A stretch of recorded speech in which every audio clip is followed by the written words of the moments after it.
Hello and good day. Welcome to the Super Good Camping Podcast. My name is Pamela. I'm Tim. And we are from supergoodcamping.com. We're here because we're on a mission to inspire other people to get outside and enjoy camping adventures such as we have as a family. I get the privilege of listening to Tim rant on a fairly regular basis, and I thought I shouldn't keep that all to myself. It's I not should share true. that. I should share that with you, our dear listeners.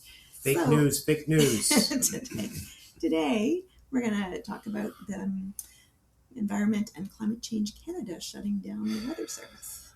So, I don't know that people really take it front country camping, although it's not certainly wasn't a bad idea. I have numerous small radios with the emergency weather broadcast frequencies pre-programmed into it, so that when I'm in the backcountry, I can find out what's going on with the weather.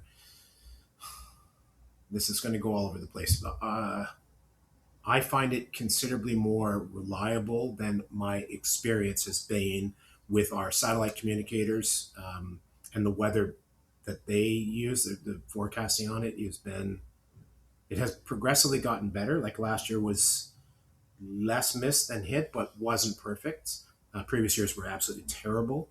The Canadian Environment and Climate Change Canada, that broadcast has been a lifesaver. We've been looking at clouds going, ooh, I think something's coming in. But we're 2 days in on a trip, and we had no idea. It wasn't on the weather forecast when we went into the backcountry.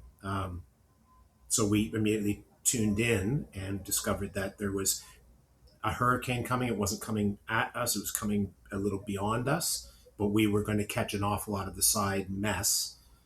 If we hadn't have had that, we would have just been sitting there. Yes, I can tell weather a bit, but there are experts that do that stuff.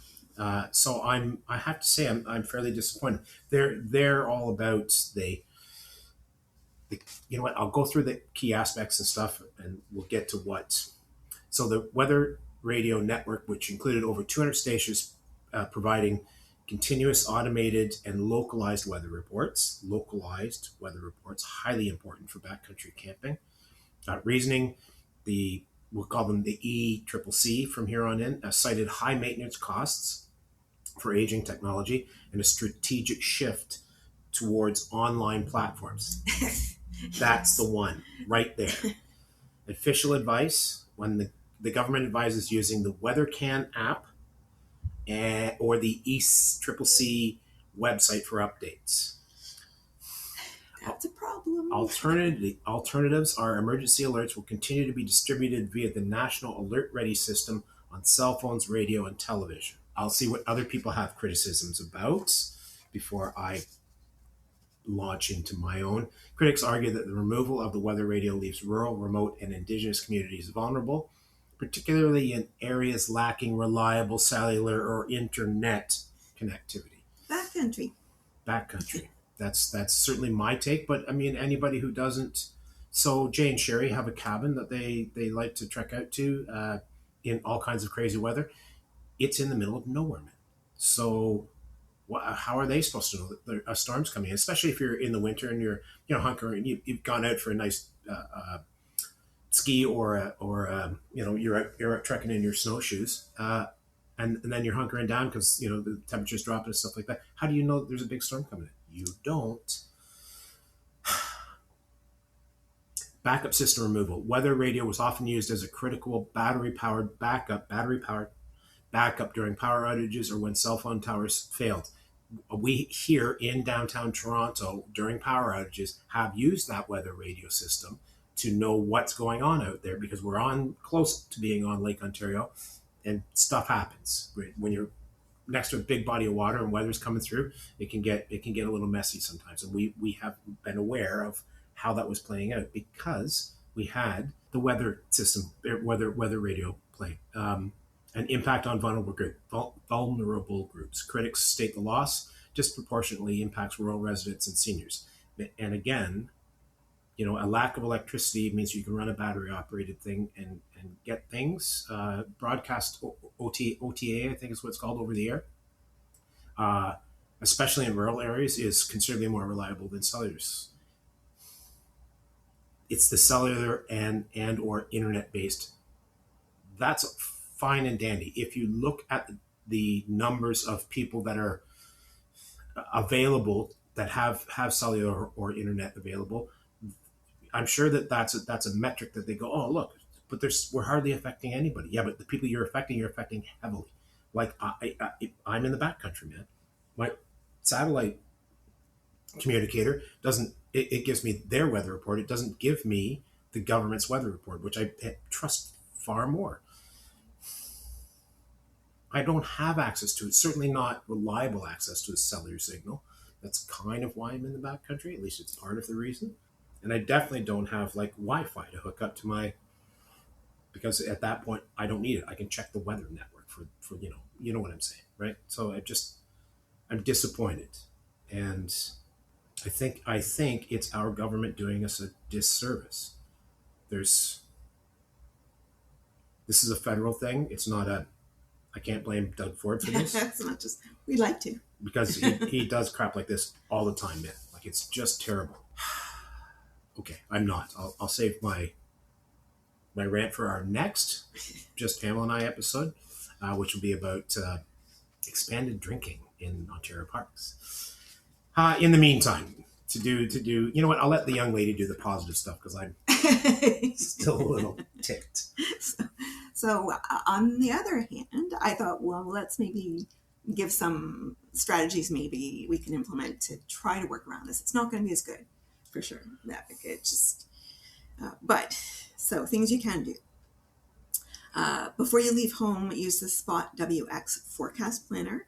It's a tool you can punch in the exact latitude and longitude of your campsite or the route that you're taking to generate a specialized elevation adjusted weather model. You need to do this while you do have connectivity, because you obviously are not going to be able to do this while you're out there. Satellite communicator like Garmin or Zoleo, as Tim said, that it's not necessarily as good. Even Environment Canada has recommended that their service is more reliable than the satellite communicators are, but better than nothing maybe. Park ranger stations, that's not going to play out in the backcountry. But I mean, occasionally you've seen them paddle by. Right? We have, but it's very occasional. Yeah. Like, yeah, so if there's solitude, a storm coming, they're probably not going to paddle by. Not. Unless it is a hurricane coming, and maybe they're going to try to evacuate people. Yeah. But that's a lot of mileage to cover in a very short period of time. So, I don't know, man. So, yeah, park ranger stations will have it if you happen to be front country camping, but it's not going to help you in the backcountry. If you happen to be camping somewhere close to the U.S. border, you could pick up the National Weather Service from the U.S. In Ontario, we share borders with New York State, Michigan, Minnesota, and Ohio. So if you happen to be camping somewhere along the borders of those states, you might be able to get the National Weather Service from the States. Before Trump guts that as well. Yes, that's maybe on the chopping block too. Download the Windy app before your trip. It allows you to cache and view high-resolution offline radar and wind patterns, so offline works. And then one other thing to do, and especially for those of us with aging brains, is maybe take a screenshot of the forecast from on your phone so that you don't have to remember what it, say 3 days from now, was going to be the weather. But that's assuming it's correct. And that's the thing is, I think it's fair to say you can suggest that the forecast is probably semi-accurate for 3 days. After that, it's somebody throwing darts at a dartboard. I do print out a copy of the Weather Network's forecast for wherever it is that we're going, for however long that we're going, and I do that usually the day before, sometimes the morning of when we're setting out. But I don't really even bother to consult it after about 3 days, because it's a crapshoot at best. So, just saying, that's crappy. I'm gonna have to up my looking at the clouds and figuring out what that means game. Meteorology. Yeah. All right, that's it for us for today. That's the rant for today. We'll talk to you again soon. My name is Pamela. I'm still Tim. And we are still from supergoodcamping.com. Email us anytime at hi@supergoodcamping.com. And we are on all the social media. We would love it if you connected, and please subscribe on YouTube. We'll talk to you again soon. Bye. Bye.